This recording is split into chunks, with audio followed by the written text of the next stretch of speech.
అందరికీ నమస్కారం. నేను మీ అనుపమ. మన సంస్కారము ఎలాంటిదో తెలియాలంటే మన కుటుంబ నేపథ్యం ఏమిటో మనం తెలుసుకోవాలి. మన సంస్కారం చెబుతూనే ఉంటుంది మనం కుటుంబము ఎటువంటిదా ఎలాంటిదో అని.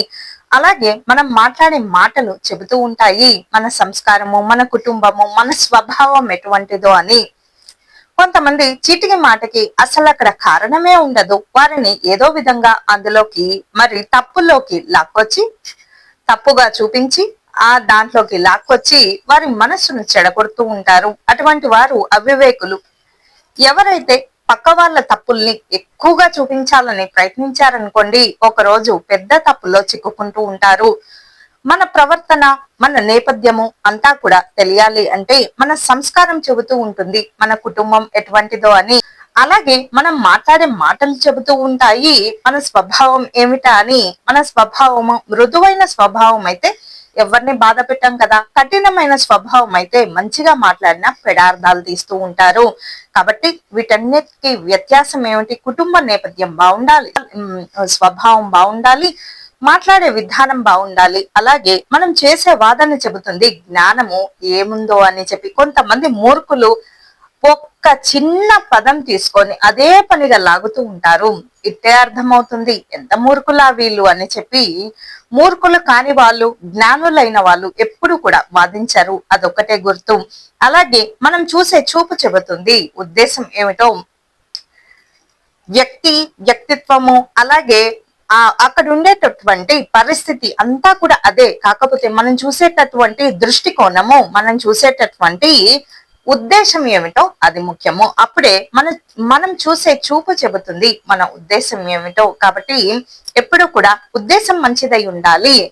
చెడుగా చూస్తే చెడుగా కనపడుతూ ఉంటుంది, మంచిగా చూస్తే పోనీలే అని మంచిగా సాత్విక స్వభావము, కాస్త దయాగుణం ఉంటే అన్ని కూడా మంచిగానే కనిపిస్తూ ఉంటాయి. కఠినంగా ఉండేటటువంటి మనస్తత్వం ఉందనుకోండి, అన్ని కూడా చెడుగానే కనిపిస్తూ ఉంటాయి.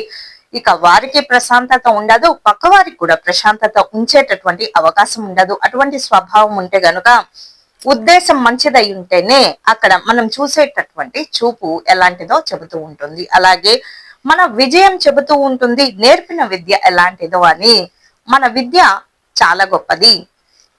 ధనం దొంగలించుకొని పోవచ్చు, దొంగలు వచ్చి ఏదైనా కోట్ల ఆస్తులు ఇవన్నీ కూడా కొల్లగొట్టవచ్చు, గాని ఒక విద్యను ఒకటే మాత్రము కొల్లగొట్టలేము, దోచుకోలేము. కాబట్టి విద్య అత్యంత అమూల్యమైనటువంటి ధనము.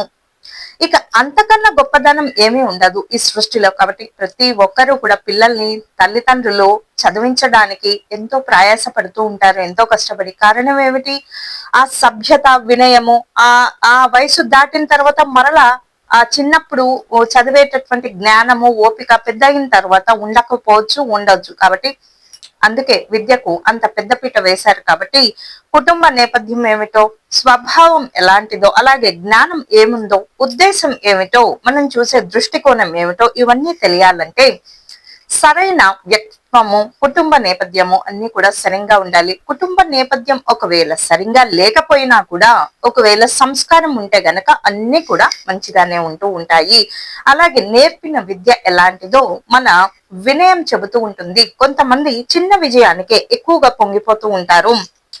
ఎంత ఉన్నా ఒదిగే ఉండాలి, అన్ని ఉన్న ఆకు అణిగి మణిగే ఉంటుంది, ఏమీ లేని ఆకే ఎగిరెగిరి పడుతుంది అని చెప్పి నానుడి సామెత ఉండనే ఉంది కదా మనకు. కాబట్టి ఎంత ఎత్తుకు ఎదిగినా నాకేం తెలియదని వినయంతో ఉన్నవాడే వివేకవంతుడు, అలాగే మోక్షానికి అర్హత ఉన్నవాడు. కాబట్టి ఇవన్నీ మనం చిన్నపిల్లలకు చెబుతూ ఉంటే వారు కాస్త వినయంగా ఉండేటటువంటి అవకాశం ఉంది అని తెలియజేస్తూ లోక సమస్త సుఖినో భవంతు, సర్వే జన సుఖినో భవంతు. స్వస్తి.